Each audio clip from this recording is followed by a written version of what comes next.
18장에서는 컴퓨터 공학에서 알고리즘을 배울 때 가장 먼저 배우게 되는 검색과 정렬에 대해서 얘기를 나눠보도록 하겠습니다. 검색은 배열 속에 있는 또는 컬렉션 속에 있는 요소들을 찾아주는 것이죠. 이를 위해서 선형 검색 알고리즘 그리고 이진 검색 알고리즘에 대해서 배워보도록 하겠습니다. 그 다음에 나오는 정렬이 있어요. 정렬도 배열 속 또는 컬렉션 속에 있는 요소들을 오름차순 또는 내림차순 또는 정렬 키에 따라서 정렬을 하는 겁니다. 이 장에서는 3개의 알고리즘을 배우게 될 거예요. 첫 번째는 선택 정렬 알고리즘, 두 번째는 삽입 정렬 알고리즘, 세 번째는 재기적 병합 정렬 알고리즘에 대해서 배워보도록 하겠습니다. 그리고 알고리즘의 어떤 성능 또는 효율성, 이것을 나타내는 지표가 있습니다. 이것을 비고 표기법이라고 얘기를 합니다. 비고 표기법에 대해서도 함께 알아보도록 하겠습니다. 검색과 정렬은 기본적으로 배열 또는 컬렉션 속에 있는 요소들을 검색하거나 정렬할 수가 있게 됩니다.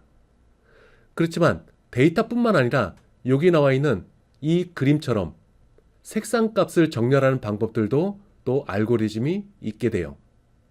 자, 여기 보이는 것처럼 쉐이크 소트 알고리즘이 있습니다. 자, 이거를 통해서 다음과 같이 색상별로 서로 정렬해서 나타나게 해주는 거죠. 자, 이런 다양한 용도로 검색과 정렬은 여러 가지 용도로 사용되고 있습니다. 일반적으로 우리가 .NET 프레임워크 클래스 라이브러리를 사용하게 된다면 이 클래스 라이브러리에는 여러 개의 알고리즘들이 있습니다. 검색 그리고 정렬 그 밖에 여러 가지 용도로 알고리즘들이 제공되고 있어요. 이런 것들을 여러분들이 가져다 쓰면 됩니다. 그렇지만 그 알고리즘들이 어떻게 구현되고 어떻게 적용되는지를 알기 위해서는 직접 여러분들이 알고리즘을 만들 필요가 있어요. 그 만드는 과정 속에서 이 알고리즘을 사용할 수 있는 능력이 생기게 됩니다. 자, 첫 번째, 검색이 있습니다. 검색은 우선 사용자가 찾고자 하는 검색키를 입력을 해요. 그 입력된 검색키에 따라서 배열 또는 컬렉션 속에 어느 위치에 입력된 검색키와 같은 값을 갖고 있는지 이것을 찾아주는 겁니다. 가장 간단한 형태의 선형 검색, 그리고 약간은 복잡하지만 코딩하는 과정에서 약간은 복잡하지만 효율성 측면에서는 우수한 이진 검색이 있습니다. 두 번째, 정렬이 있어요. 정렬도 어떤 정렬 키를 사용자가 입력을 하게 되면 그 키에 따라서 배열 또는 컬렉션 요소들이 순서대로 배치되는 겁니다. 대표적인 정렬 알고리즘은 다음과 같은 선택 정렬 알고리즘이 있어요. 간단한 형태를 갖고 있지만 효율성 측면에서는 약점을 갖고 있습니다. 그리고 삽입 정렬 알고리즘도 마찬가지예요. 선택 정렬 알고리즘과 삽입 정렬 알고리즘에 비해 좀 더 복잡하지만 효율성, 즉 성능 면에서는 우수한 병합 정렬 알고리즘이 있습니다. 자, 이와 같은 3개의 알고리즘을 통해서 정렬하는 과정들을 살펴보도록 할 거예요. 우선 여기 표가 나와 있습니다. 이 표에는 이 교재에서 제공하고 있는 여러 개의 알고리즘, 이것들을 소개를 하고 있어요. 선형 검색 그리고 이진 검색, 이것은 18장의 2의 1절, 2의 2절에 포함되어 있습니다. 그리고 재기적 선형 검색, 재기적 이진 검색, 이것은 교재의 연습 문제에 포함되어 있어요. 물론 배열이나 컬렉션뿐만 아니라 객체도 검색할 수 있습니다. 이것은 객체 속에 있는 값을 검색하는 것, 이것은 21장에서 소개를 하고 있어요. 자, 그 다음에 정렬에 관계되는 것, 18장에서는 선택 정렬, 그리고 삽입 정렬, 그리고 병합 정렬이 각각의 이런 섹션 속에 포함되어 있습니다. 강의에서는 이 3개를 배우게 될 거예요. 그 다음에 버블, 버켓, 그리고 퀵소트, 이거에 관계돼서는 18장에 해당 연습 문제에 포함되어 있습니다. 그리고 18장과 21장, 여기는 소트 메소드가 제공되고 있어요. 그래서 18장의 본 강의에서는 이 소트 메소드에 대해서도 함께 알아보도록 하겠습니다. 우선 간단한 검색 알고리즘에 대해서 소개를 하고 있어요. 선형 검색과 그 다음에 이진 검색을 먼저 얘기를 나눠보도록 하겠습니다. 선형 검색 알고리즘은 배열 또는 컬렉션 속에 있는 모든 요소들을 순서대로 검색을 해서 사용자가 입력한 검색키와 일치하는 요소를 찾아주게 됩니다. 만약에 검색키와 일치하는 배열의 특정 요소를 찾게 되면 이 요소의 위치, 즉 색인을 리턴하게 돼요. 만약에 찾지 못할 경우에는 사용자가 정의한 특정 값을 리턴해서 배열 속에 검색키와 일치하는 요소가 없음을 알려주게 됩니다. 자, 예를 들어 봅시다. 10개의 배열이 정의되어 있어요. 그리고 그 배열의 각각의 요소에는 다음과 같은 숫자가 들어가 있습니다. 이 상태에서 사용자가 검색키를 51로 입력을 했어요. 그러면 이 검색키와 일치하는 배열 속의 요소들을 순서대로, 즉 배열의 0번째 요소부터 끝까지 순서대로 진행을 하면서 검색키와 일치하는 51이 어느 위치에 있는지 찾게 됩니다. 자, 우선 0번째 요소 34를 읽어와서 51과 비교를 합니다. 같지 않죠? 그럼 그 다음 단계, 즉 1번째 요소로 갑니다. 56과 51 비교, 틀리죠? 그 다음엔 2번째 요소로 갑니다. 2번째 요소에 있는 2를 읽어와요. 그것을 검색키와 비교합니다. 틀리죠? 그 다음에 세 번째, 네 번째, 다섯 번째 요소에 가서 검색키와 일치하는 51이 있게 됩니다. 자, 찾은 거죠. 찾으면 51이 들어가 있는 배열 속의 요소의 색인, 즉 5를 리턴하게 됩니다. 근데 끝까지 갔을 때 요소를 찾지 못할 경우에는 사용자가 찾지 못했음을 의미하는 특정 값을 리턴하게 됩니다. 여기서는 -1을 정의를 했어요. -1이 리턴이 되면 배열 속에 검색키와 일치하는 요소가 없구나. 이것을 알게 됩니다. -1이 아니라 다른 숫자 값을 여러분들이 지정을 할 수 있어요. 그 숫자 값은 검색의 결과가 찾지 못했다. 그것을 의미하게 됩니다. 만약에 배열 속에 검색키와 일치하는 요소가 2개가 있다. 예를 들어서 여기 10이 아니라 51이 들어가 있다. 이럴 경우에는 첫 번째로 일치하는 요소의 위치가 리턴이 됩니다. 즉, 요 현재 있는 세 번째 0, 1, 2, 3. 즉, 세 번째 요소에 51이 있다. 그래서 3이 리턴이 됩니다. 이제는 선형 검색에 대한 예제 코드를 살펴보도록 하겠습니다. 메인 메소드 내에서 우선 10번째 줄에서 랜덤 클래스를 통해서 랜덤 객체를 만드는 부분이 있어요. 랜덤 클래스에 대해서는 1학기 때 우리가 난수를 생성할 때 배웠습니다. 자, 랜덤 객체 만들고, 그리고 랜덤 클래스에 있는 모든 멤버들을 이 안에 집어넣고, 그 다음에 이 객체를 참조할 수 있는 참조 변수를 제너레이터라는 이름으로 만듭니다. 그래서 연결을 하게 되는 거죠. 11번째 줄로 와서 배열을 만듭니다. 배열의 각각의 요소들은 정수형으로 정의가 되어 있어요. 그것을 10개를 만드는 겁니다. 이렇게 되면은 이 배열 객체는 여기서 보이는 것처럼 10개의 요소로 이루어진 배열 객체가 만들어집니다. 그리고 각각의 요소에 들어가는 이 값들은 정수형이면서 그리고 디폴트로 0으로 초기화가 됩니다. 자, 이것을 이 배열 객체를 데이터라는 참조 변수를 통해서 참조하게 돼요. 그러면 전체적으로 이런 모양을 갖게 되겠죠. 그리고 이 안에 이 요소들은 0으로 초기화가 됩니다. 14번째 줄로 와서 난수를 생성하는 부분이 있어요. for분이 돌아가면서 난수를 생성하는 부분이에요. 우선 여기에 length라는 프로퍼티가 있습니다. 데이터 요거죠. 점 이것이 가리키는 이 객체의 배열의 요소의 수를 의미합니다. 10개를 만들었기 때문에 여기 length의 결과는 10이 되는 거죠. 데이터, 즉 이 참조 변수가 가리키는 배열의 요소의 개수를 읽어오는 것. 이것이 length 프로퍼티가 하는 역할입니다. 자, 10이 됐고 이제는 0부터 시작해서 10 이전 값, 즉 9까지 for문이 돌아가게 될 겁니다. 자, i가 0이에요. 0부터 시작을 합니다. 데이터, 요거죠. 요것의 0번째 요소, 요거를 의미합니다. 현재는 0으로 들어가 있어요. 자, 이 공간에 값을 집어넣습니다. 어떤 값? 제너레이터, 요 참조 변수입니다. 이 참조 변수가 가리키는 객체.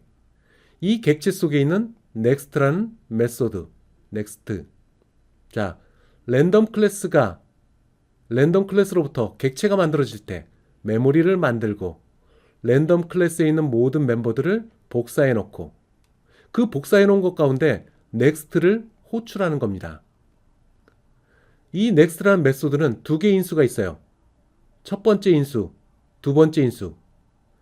첫 번째 인수부터 시작을 해서 두 번째 인수의 마이너스 1, 즉 99, 10부터 99 사이에 임의의 숫자를 만들어서 이쪽 왼편에 할당하게 됩니다. 자, 여기서 생성된 것 64로 가정해 봅시다. 64가 생성이 됐어요. 난수. 그것을 데이터의 0번째 요소에 삽입을 합니다. 할당을 하는 거죠. 그러면 64가 들어가게 돼요. 자, i가 0에서 시작을 했습니다. 그것을 하나를 더 추가를 해요. 1이 되죠. 1은 10보다 작다. 참입니다. 이 구문이 참이 돼요. 그럼 이 안으로 들어가게 되겠죠. 들어가서 또 다른 랜덤 10부터 99 사이의 임의의 숫자를 만들어냅니다. 만들어낸 것이 90이라고 가정해 봅시다. 90을 데이터의 1번째 요소에 할당합니다. 그러면 여기에 90이 들어가요. 다시 와서 i가 2가 됐습니다. 하나가 더 증가돼서 2는 10보다 작다. 참. 그러면 데이터에 2번째 들어가야 될 요소, 요 위치에 들어가야 될 요소 또 생성을 합니다. 84가 만들어졌어요. 그 84를 데이터가 가리키는 배열의 2번째 요소에 할당하게 됩니다. 그러면 84가 들어가죠. 이와 같은 과정을 통해서 17번째 줄 포문이 끝나는 지점까지 다음과 같은 배열이 만들어지게 됩니다. 19번째 줄을 가서 콘솔 라이트 라인이 나옵니다. 라이트 라인은 요 괄호 안에 있는 요 문자 열들을 읽어서 화면에 출력해 주는 역할을 해요. 자, 괄호 안에서 우선 스트링 조인이라는 요 부분이 나옵니다. 조인이라는 메소드는 스트링 클래스에 있는 스태틱 메소드예요. 인수는 두 개를 갖고 있습니다. 보시는 바와 같이 이 부분, 이 부분. 자, 조인은 서로 연결한다는 뜻이에요. 어떤 걸 연결하느냐? 데이터가 갖고 있는, 가리키는 이 배열 객체, 요소들을 하나씩 읽어옵니다. 64, 90, 84, 62, 28, 68. 이런 순서대로 모든 것을 읽어와서 문자 열로 만듭니다. 근데 각각의 요소 사이에 이렇게 공백 문자를 추가를 하는 거예요. 그러면은 이 조인, 이 동그라미로 표시된 요 부분이 되겠죠. 요 부분의 결과는 문자열이 됩니다. 어떤 문자열? 64 그리고 한 칸 띄고 94 한 칸 띄고 84 한 칸 띄고 62 한 칸 띄고 이렇게 만들어지는 문자열이 됩니다. 이거를 조인이라는 것을 좀 더 살펴보기 위해서 요 코드를 만들었습니다.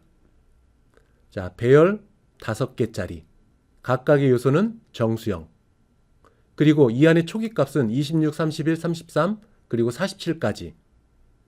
이것을 참조 변수를 통해서 참조를 했습니다. 자, 이게 동일하게 조인이라는 메소드가 호출됐어요. 조인, 서로 연결한다. 뭐를? 데이터가 가리키고 있는 이 배열 객체의 요소 26, 31, 33, 38, 47 이것을 서로 조인해서 문자열로 만드는 겁니다. 그리고 각각의 요소 사이에는 다음과 같은 센터 바를 추가를 했어요. 이 결과를 한번 볼까요? 그러면 다음과 같이 결과가 나옵니다. 즉, 데이터에 있던 각각의 요소를 읽고 그 사이에 이렇게 센터 바를 추가를 했게 됩니다. 정리를 해보게 되면은 조인이라는 것은 배열의 각각의 요소를 읽어서 서로 연결해라. 각각의 요소는 이렇게 센터 바로 표기를 한다. 그러면 이렇게 만들어진 문자의 열이 만들어집니다. 즉 26 센터바, 31 센터바, 33 센터바 이렇게 이루어진 문자열이 되는 거예요. 문자열과 다음에 나온 문자열 또 연결을 합니다. 더하기 표시를 해서. 그럼 어떻게 될까요? 26 센터바, 31 센터바, 33 센터바, 그리고 마지막에 47 센터바, 그리고 뒤에 엔터 표시. 이것까지 추가를 해서 합칩니다. 합쳐서 하나의 문자열로 만들어서 그것을 화면에 출력하게 되는 거죠. 자, 여기에도 마찬가지입니다. 여기서 보게 되면은, 자, 지우고 볼게요. 자, 데이터. 여기 있는 값들을 모두 읽어온다. 그리고 각각의 요소는 공백을 추가를 한다. 그리고 만들어진 공백까지 추가된 문자열을 생성하게 되는 거죠. 문자열. 그리고 뒤에 나온 문자열 연결을 합니다. 그리고 합해진 문자열, 전체 문자열 이거를 화면에 출력하게 되는 거죠. 그 다음에 23번째 줄로 갑니다. 할당 연산자의 항상 오른편부터 시작한다고 얘기했어요. 오른편에 괄호 안부터 먼저 수행됩니다. 그러면 요게 수행되겠죠. 사용자로부터 값을 입력받습니다. 검색 키가 되겠죠. 이전에도 얘기했던 것처럼 키보드에서 숫자를 입력한다. 그건 숫자가 아니라고 얘기를 했습니다. 문자로 들어오게 돼요.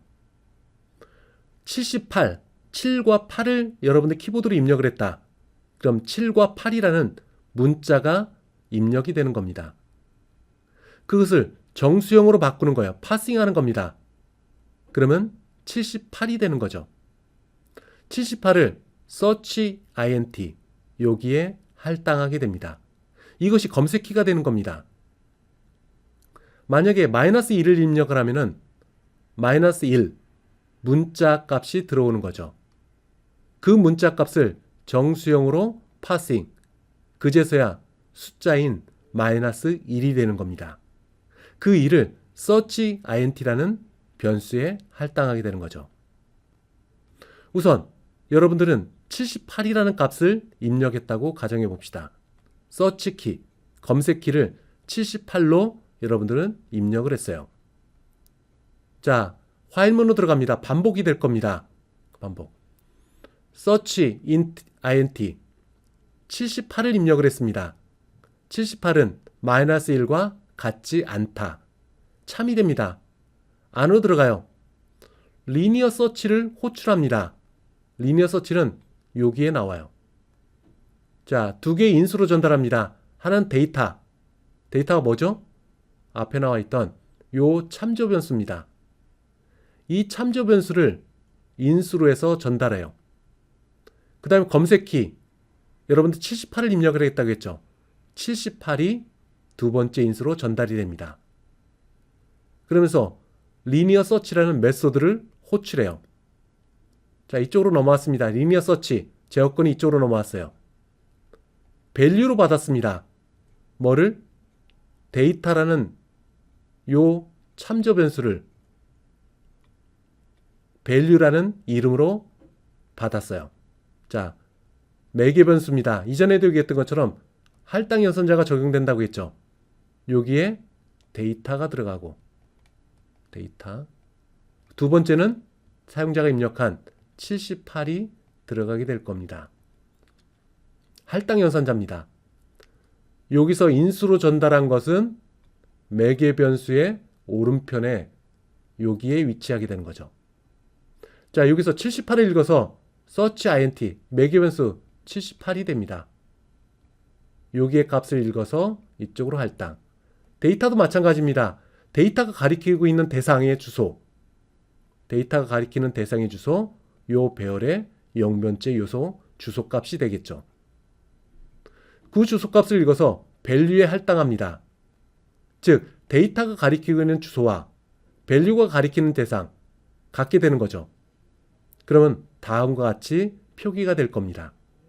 즉 value, 데이터가 가리키고 있는 이 배열 객체의 주소를 value도 너도 가리켜라. 그러면 이 배열 객체는 현재 두 개의 참조 변수에 의해서 참조되고 있습니다.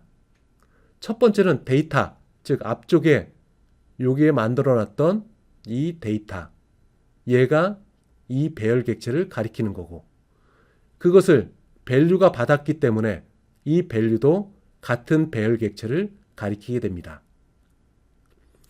포뮬라로 들어와요. 자, length, 요 value가 가리키는 이 배열 객체의 개수 10개죠.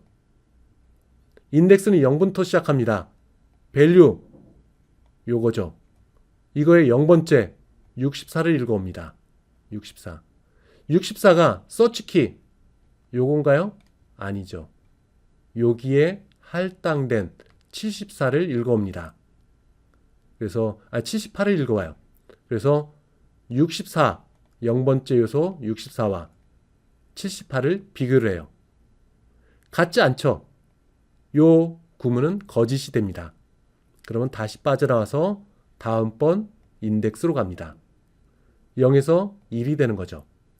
1은 10보다 작다. 참. if만 안으로 들어갑니다. value의 인덱스 1번. 요거죠. value에 가리키는 배열 객체의 인덱스 1번. 90을 읽어옵니다. 90은 78과 같다? 거짓말. 다시 나옵니다. 그러면 인덱스가 2가 되겠죠. 하나가 더 증가돼서. 2는 10보다 작다. 참. 안으로 들어갑니다.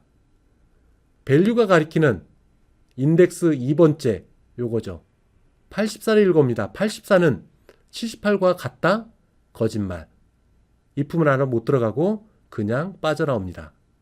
그 다음에 인덱스가 2에서 3이 되는 거죠. 3은 10보다 작다? 참. 안으로 들어갑니다. value가 가리키는 배열 객체의 세 번째 62를 읽어옵니다. 62, 78과 같다? 거짓말. 그냥 나옵니다. 또 인덱스가 4가 돼요. 5, 6, 7, 8 이렇게 증가되면서 인덱스가 8이 되는 순간이 있어요. 8. 8은 10보다 작다? 참. 안으로 들어갑니다. value, 요거죠. 얘가 가리키는 배열 객체 8번째 8. 값을 읽어옵니다. 78이죠. 78. 78은 search key와 같다? 참이 됩니다. 그럼 이 순간에 리턴이 돼요. 안으로 참이 됐기 때문에 들어갑니다. 들어가서 인덱스 현재 8이죠. 8을 리턴하게 돼요. 리턴하면 어떻게 될까요?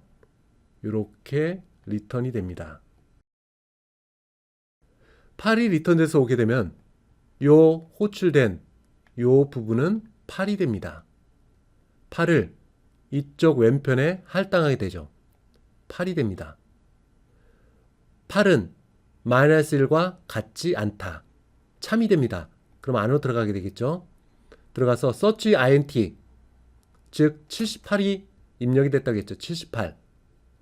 그 다음에 포지션은 8. 자, 그래서 여기 있는 문자열들이, 여기서부터 여기까지 문자열들이 화면에 출력되게 됩니다. 만약에 이게 수행하면서 끝까지 갔을 때 못 찾았다. 예를 들어서 65, 서치키가 65가 됐다. 그럼 65가 없죠. 그러면은 포문을 통해서 쭉 진행을 해서 끝까지 갔는데도 결국에는 이 if부분에 리턴되지 않습니다. 못 찾게 되는 거죠. 못 찾으면은 끝까지 갔는데, 즉 10번째까지, 랭스에 해당되는 10번째까지 수행을 했는데 결국에 못 찾았다. 그러면은 나중에 -1을 리턴하게 됩니다. -1이 리턴되면 포지션 -1이 되는 거죠. -1은 -1과 같지 않다. 거짓말. 그럼 else 쪽으로 가서 당신이 입력한 65는 못 찾았다라고 메시지를 놓게 됩니다. 그런 다음에 여기로 와요. 그 다음에 또 입력을 합니다. 사용자로부터 입력을 받아요. 이때 -1을 입력했다, 사용자가.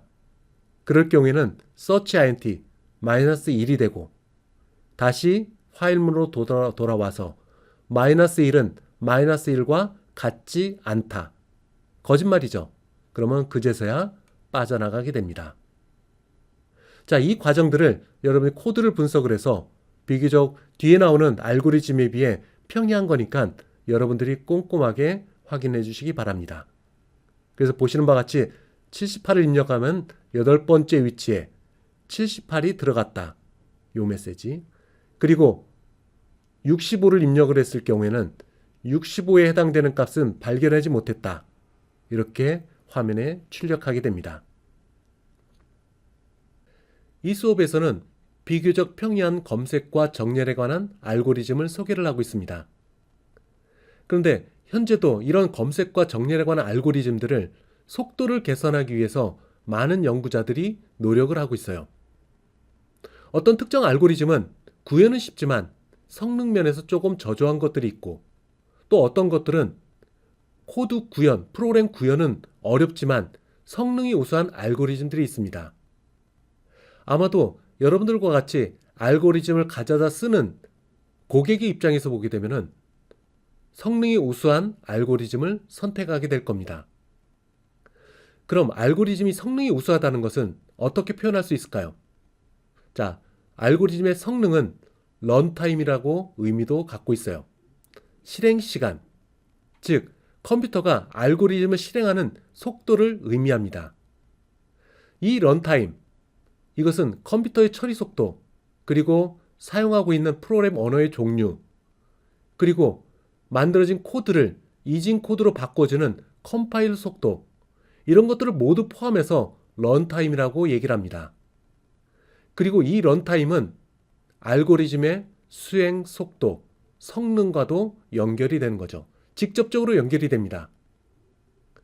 이런 알고리즘의 성능 또는 런타임, 이거를 지표로 파악할 수 있는 방법이 있어요. 이것을 비고 노테이션이라고 얘기를 합니다. 비고 표기법. 우선 O라는 알파벳, 이거의 약자는 오더로부터 온 겁니다. 오더, 차수라고 얘기를 하는 거죠. 오더의 약자인 O. 그리고 이거를 대문자로 표기를 했다. 그래서 빅 O라고 얘기를 합니다. 이 비고 노테이션, 비고 표기법은 독일의 과학자인 수학자인 파울 바흐크만에 의해서 제시된 방법이에요. 이 표기법을 통해서 알고리즘의 런타임을 표기를 할 수 있습니다. 그런데 이 표기법은 대략적인 숫자를 갖고 있어요. 대략적인 표기법을 갖고 있습니다. 즉, 정확한 것은 아니지만 대략적으로 파악할 수 있는 수단, 이것을 비고 노테이션이라고 얘기를 합니다. 우선 상수 런타임이 있어요. 자, 아주 쉬운 얘기입니다. 자, 두 개의 비교 대상이 있습니다. 0번째 요소와 1번째 요소. 한 번만 비교를 하는 거예요. 이럴 경우에는 한 번만 비교를 한다. 그런 의미에서 숫자 1이 들어갑니다. 그래서 배열이 100개가 있다. 또는 1000개가 있다. 이거 관계없이 비교는 딱 한 번만 이루어진다. 이럴 경우에는 5, 1. 자, 상수 런타임을 갖는다라고 얘기를 할 수 있습니다. 근데 비교를 왜 우리가 이런 런타임을 측정할 때 중요한 요소로 간주할까요? 1학기 때도 잠시 얘기를 했던 것처럼 프로그램 속도에 영향을 미치는 가장 중요한 요소 1번 메모리를 빌려오고 또 반납하는 과정. 즉 객체를 만드는 과정에서 윈도우즈 OS한테 윈도우즈 OS 관리자한테 메모리를 빌려오는 것. 빌려와서 다 쓰고 메모리를 해제할 때 되돌려주는 것. 이때 런타임이 가장 오래 걸립니다. 두 번째는 비교예요. 논리적인 비교. 크다, 작다, 같다. 이런 비교를 하는 과정 속에서 런타임의 수행 속도가 굉장히 늘어나게 됩니다.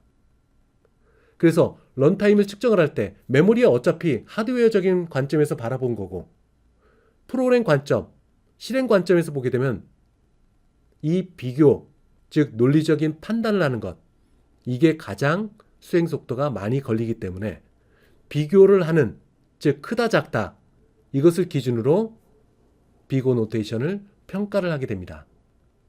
여기 있는 것처럼 한 번의 비교만 이루어진다. 이럴 경우에는 비교 노테이션은 1회차 수를 갖게 됩니다. 만약 두 번을 비교를 한다. 그럼 어떻게 될까요? 비교 노테이션 2가 될 겁니다. 자, 상수, 고정된 횟수만큼 런타임, 비교가 이루어진다. 그런 의미를 갖게 됩니다. 자, 그 다음에 선형 런타임이에요. n개의 요소로 이루어진 배열이 있다고 가정해 봅시다. 이럴 경우에 0번째 요소와 같은 요소를 찾는 것.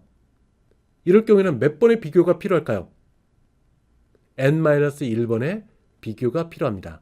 만약 배열이 10개의 요소로 갖고 있다. 그럼 0번째 요소와 비교하는 것. 그럼 0번째와 1번째, 0번째와 2번째, 0번째와 3번째. 이렇게 비교하다 보면 9번을 비교를 해야 됩니다. 만약 100개의 요소로 이루어졌다. 배열이. 그럴 경우에는 최대 999번을 비교를 해야 됩니다. 이와 같은 경우에는 비교 표기법으로 비교 n의 오더라고 얘기를 합니다. 근데 앞부분에서 n-1번의 비교가 필요하다고 얘기했어요. 그렇다면 여기에 n-1이 돼야 되는데 왜 n이 됐을까요? 그것은 비교 표기법의 특징을 보면 알 수 있습니다. 비교 표기법, 이것은 알고리즘의 런타임, 즉 성능을 대략적으로 추측할 수 있는 지표라고 얘기를 했습니다. 대략적이다라는 것, 즉 어떤 특정 알고리즘과 또 다른 알고리즘의 상대적인 비교를 위해서 이 비교 표기법을 사용하고 있기 때문에 그렇습니다. 여기서 보면은 n에서 1을 뺀다고 해도 전체적인 런타임의 성능에는 크게 영향이 없고 n이 주도적으로, 즉 우세항이기 때문에 이렇게 표기를 하는 겁니다. 즉 n의 지배를 받아서 성능을 표기를 하기 때문에 그렇게 되는 거죠. 선형 런타임을 대표적인 비교 노테이션의 n의 오더라고 얘기를 합니다. 다음은 2차식을 갖고 있는 2차 런타임에 대해서 알아보도록 하겠습니다. 예를 들어서 n개의 요소로 이루어진 배열이 있고 이들 가운데 중복된 요소를 검색하는 알고리즘이 있다고 가정해 봅시다. 이럴 경우에는 0번째 요소를 대상으로 나머지 n-n개의 요소와 비교를 수행합니다. 자, 비교하는 횟수는 n-1번이 되겠죠. 그 다음에 1번째 요소를 가지고 그 나머지, 즉 n-2개의 요소와 비교를 수행합니다. 그 다음은 2번째 요소를 가지고 n-3개의 요소와 비교를 수행하게 되죠. 만약에 배열이 다음과 같이 3개의 요소로 이루어져 있다. 이럴 경우에는 n-1 더하기 n-2 더하기 n-3 이만큼의 비교 횟수를 갖게 되는 거죠. 이거를 정리해보면 다음과 같습니다. 런타임은 이렇게 펼쳐놓게 되면 0번째 요소를 갖고 비교를 하는 횟수, 1번째 요소를 갖고 비교를 하는 횟수, 이렇게 펼쳐놓을 수가 있어요. 이걸 공식화하게 되면 이렇게 표기가 됩니다. 이와 같은 경우 비교 표기법에서는 n의 2승 오더라고 표기를 합니다. n의 2승, 2차식이죠. 2차식의 런타임을 갖는 알고리즘이라고 얘기를 할 수 있게 됩니다. 이 식을 보게 되면 우세항이 n이 제곱입니다. 따라서 n을 뺀다고 해서 크게 의미가 없게 되는 거죠. 상수항인 2분의 1도 마찬가지예요. 여기에 있는 2분의 1, 여기 있는 2분의 1. 이것도 마찬가지 이유로 생략이 됩니다. 한번 살펴보도록 해봅시다. 두 개의 알고리즘이 있습니다. 첫 번째 알고리즘은 n의 제곱의 오더를 갖고 있습니다. 두 번째 알고리즘은 2분의 n의 제곱의 오더를 갖고 있어요. n의 제곱의 오더를 갖고 있는 알고리즘인 경우 4개의 배열 요소를 갖고 있을 때 16번의 비교를 수행하게 됩니다. 만약에 8개의 요소를 갖고 있는 배열에 대해서는 64번의 비교를 수행하게 됩니다. 두 번째 알고리즘 2분의 n의 제곱의 오더를 갖고 있는 경우 4개의 요소에 대한 배열, 이거는 8번 비교를 하고, 그리고 8개 요소가 있을 경우 이 식을 적용했을 때 32번의 비교를 수행합니다. 두 개의 알고리즘 모두 배열의 요소 수가 2배로 증가가 되면은 런타임, 즉 비교의 개수가 4배가 증가가 됩니다. 즉 n이 얼만큼 증가하느냐에 따라서 n의 제곱만큼 런타임이 증가되는 거죠. 결국 비교 표기법이 갖고 있는 의미는 배열의 크기가 얼마만큼 증가됐을 때 그에 따라서 런타임이 몇 배가 증가되느냐, 이것을 알고리즘 사이에 상대적인 비교를 할 때 사용하게 됩니다. 선형 검색 알고리즘의 비교 표기법은 n의 오더로 표기됩니다. 즉, 사용자가 입력한 검색 키와 일치하는 배열의 모든 요소들을 검색하기 때문에 그렇습니다. 만약에 검색 키와 일치하는 요소가 배열의 앞부분에 있을 경우 이때는 빠르게 검색할 수 있겠죠. 그러나 배열 요소의 끝부분에 있을 경우 이때는 많은 런타임이 요구됩니다. 또 하나, 배열의 크기가 증가가 되면 2배가 되면 이 알고리즘이 수행해야 되는 비교 횟수도 2배가 증가가 됩니다. 따라서 선형 검색은 코딩하기는 쉽지만 효율성은 낮은 특징을 갖고 있게 됩니다. 일반적으로 간단하게 작성된 알고리즘들은 코딩, 테스트, 디버기하기 쉬운 장점이 있는 반면에 성능, 즉 런타임 측면에서는 한계가 있습니다. 이러한 성능, 런타임을 끌어올리기 위해서 좀 더 복잡한 알고리즘을 설계할 필요가 있어요. 이진 검색 알고리즘은 선형 검색 알고리즘에 비해 런타임, 즉 효율성 측면에서는 우수한 특징을 갖고 있습니다. 이진 검색 알고리즘을 적용하기 위해서는 먼저 배열 속에 있는 요소들이 순서대로 정렬되어 있어야 해요. 우선 선형 검색의 수행 과정을 살펴보도록 하겠습니다. 사용자가 검색키로 37을 입력을 했어요. 이 37에 해당되는 배열 속의 요소를 찾기 위해서는 다음과 같이 수행 과정이 들어가게 될 겁니다. 0번째 요소와 비교를 하고 그 다음에 1번째, 2번째, 3번째 이런 순으로 서로 비교를 해가면서 최종적으로 11번째 비교가 끝났을 때 이 지점에 대한 위치를 리턴하게 됩니다. 이 예에서 보는 것처럼 최악의 경우에는 16번의 비교를 수행을 해야 돼요.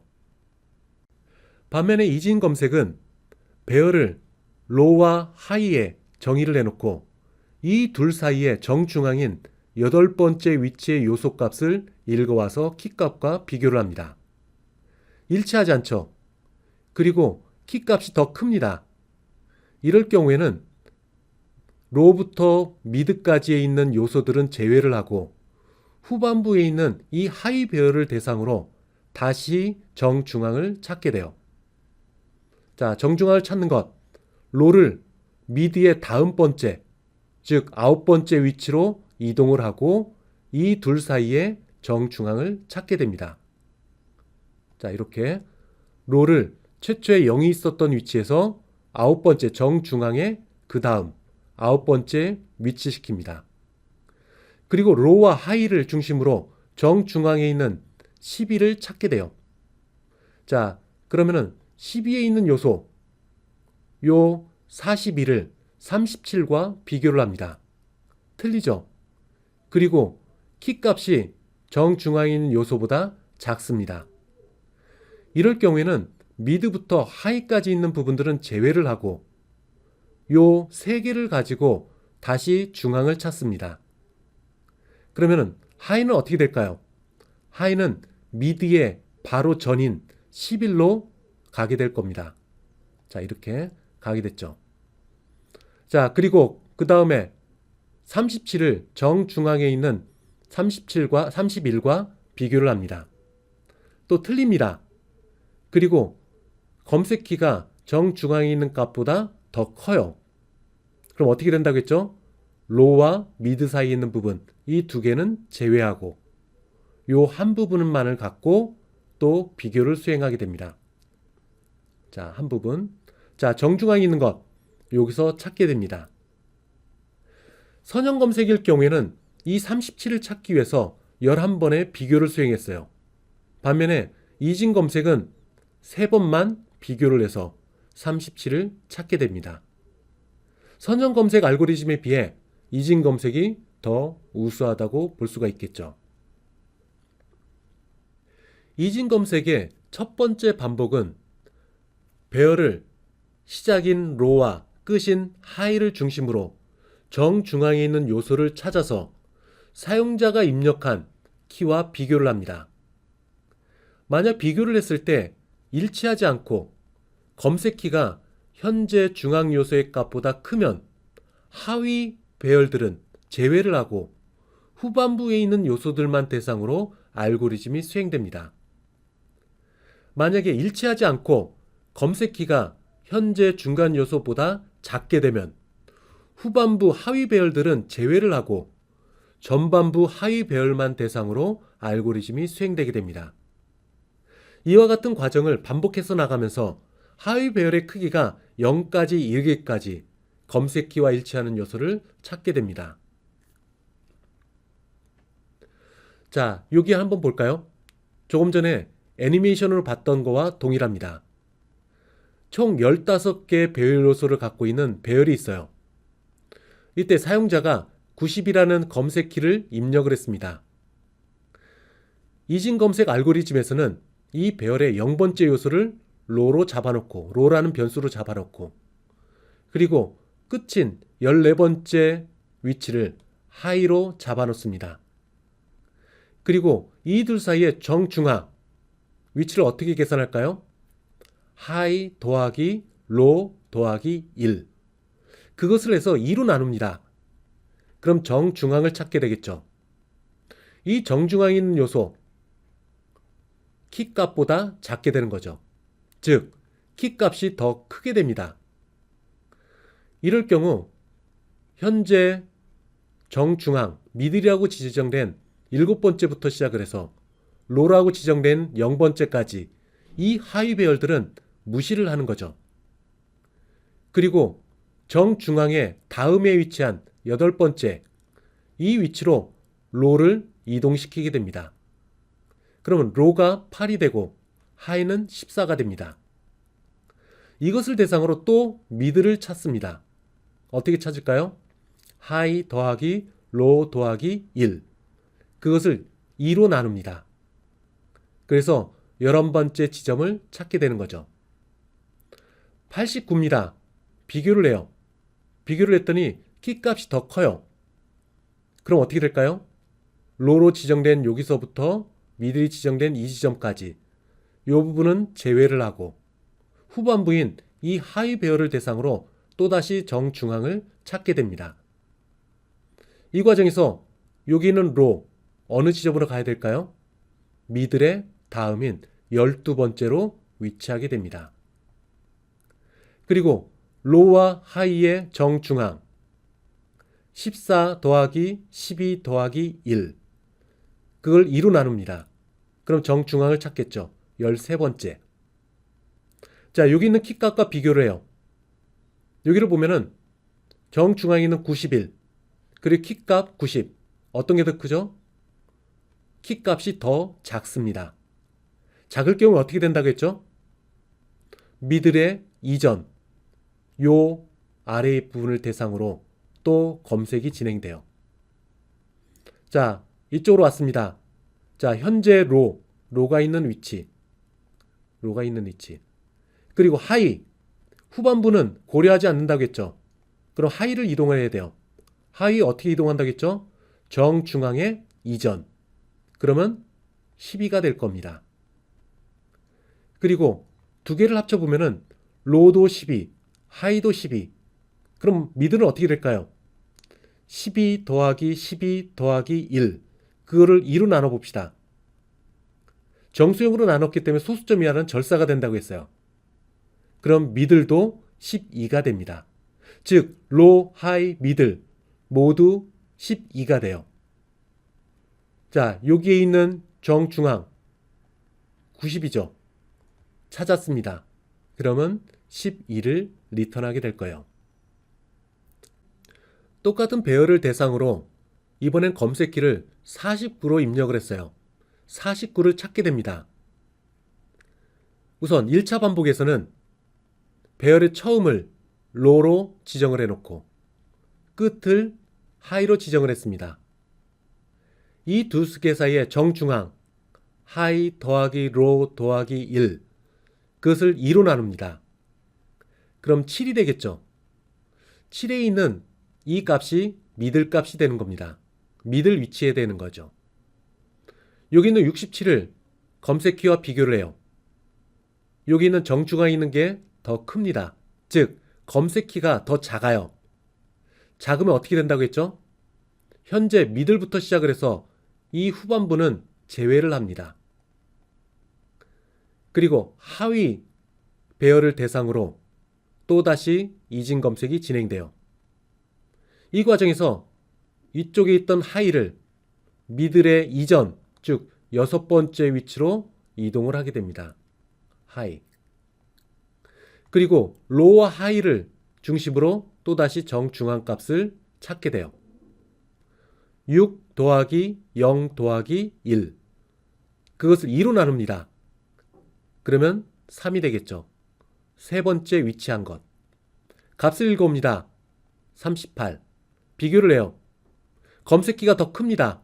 크면은 후반부를 대상으로 진행된다고 했죠. 이때 로를 위동을 시켜야 돼요. 미들의 다음 번, 즉 4로 위치로 지정을 해야 됩니다. 그래서 로의 위치가 다음과 같이 위치하게 됩니다. 하이는 원래 있던 6번째 위치 그대로 유지.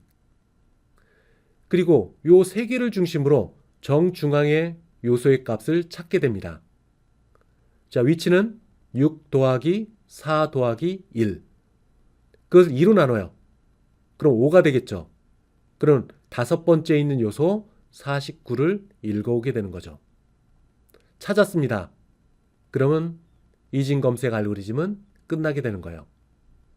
자, 세 번만의 비교를 통해서 49를 찾게 됩니다. 이진 검색의 중요한 것은 우선 배열의 검색 범위, 즉 로와 하이로 지정하는 부분, 그걸 가지고 미드를 찾는 것, 미드를 찾아서 검색키와 비교를 하는 것. 비교를 했을 때 검색키가 더 크다라고 한다면 미들 다음 번째에 있는 위치, 그 위치로 로를 이동하는 거고, 만약에 검색키가 더 작다 그러면 로는 그대로 두고 하이를 미들의 이전, 즉 57번에 해당되는 위치 2로 이동을 해야 됩니다. 그리고 또다시 정중앙을 찾고 정중앙에 있는 값을 읽어서 검색키와 비교. 그래서 왼쪽의 범위를 잡을지 오른쪽의 범위를 잡을지 이렇게 계속 줄여나가면서 정중앙 값을 읽어오는 것. 이게 이진 검색의 개념입니다. 이전 예제에서 보는 바와 같이 90을 찾기 위해서 4번의 비교를 했고 49를 찾기 위해서 3번의 비교만 수행을 했습니다. 만약에 이것을 선형 검색 알고리즘을 적용하게 되면 최대 14번의 비교가 필요합니다. 자, 이것을 실제 예제 코드와 함께 살펴보도록 하겠습니다.